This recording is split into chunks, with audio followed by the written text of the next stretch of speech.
Magandang umaga po sa atin lahat. Narito ang ating weather update.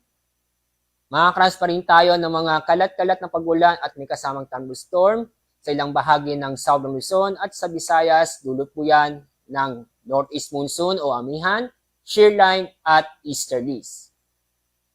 At sa ating magiging laga na panahon, sa susunod na 24 oras, makakaranas po tayo ng maulap ng kalangitan at may kasamang kalat-kalat na pag-ulan at thunderstorm sa Aurora, Quezon, Oriental Mindoro, din po sa Marinduque at sa Bicol Region.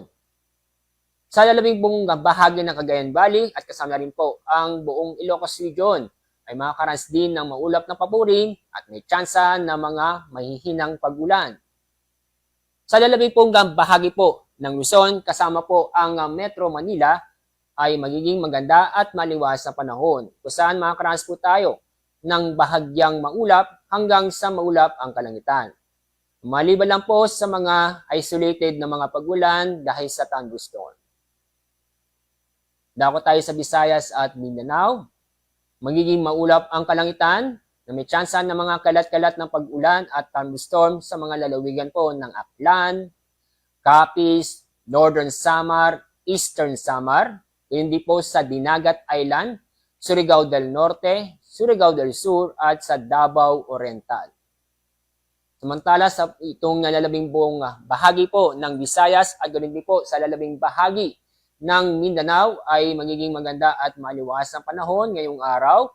Pero may tsansa pa rin po ng mga localized thunderstorm kung saan magbibigay ito ng mga biglaang buhos na ulan.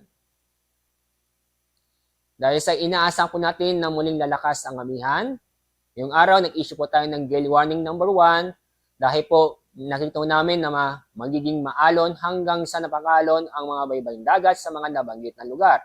Ang mga lugar po na sa ilalim ng gale warning ay sa Batanes, hindi po sa Ilocos Norte at sa northern coast ng Cagayan kasama ang Babuyan Islands. Kaya paalala po sa mga kababayan po natin sa mga nabanggit na lugar na huwag mo na pumalaot sa mga lugar nito dahil may inaasahan po tayong matataas na alon. Kung saan ang taas ng alon po ay halos aabot hanggang 5 metro. Sa ating weather outlook sa susunod ng 3 araw, sa Metro Manila, sa loob po ng 3 araw magiging maganda at maliwas sa panahon kung saan makakaranas pa rin tayo ng bahagyang maulap hanggang sa maulap ang kalangitan, maliban po sa mga isolated na mga pag-ulan. Pero sa mga kababayan po natin sa Baguio City, bukas po ay maging maulan na panahon, dulot po yan ng amihan o northeast monsoon. Kung saan itong sa araw nito, may tsansa po ng mga pamisa-misang malalakas na pag-ulan. Pero pagdating po ng Sunday at Monday next week, magiging maganda at maliwasan po na panahon tayo at maliban lang po sa mga localized thunderstorm. Dako tayo sa Legazpi City. Bukas po, maulan na panahon ng inaasahan po natin dahil po yan sa shear line. Ang kung saan magbibigay ito ng mga mahihina hanggang sa katamtaman. Hanggang sa kung saan may malalakas na pag-ulan. Pero sa Sunday at Monday next week, fair weather po tayo.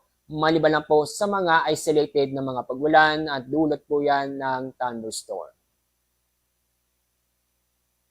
Sa Metro Cebu, sa loob po ng 3 araw, magpapatuloy na magiging maganda at maliwas sa panahon, kung saan ay bahagyang maulap hanggang sa maulap na kalangitan.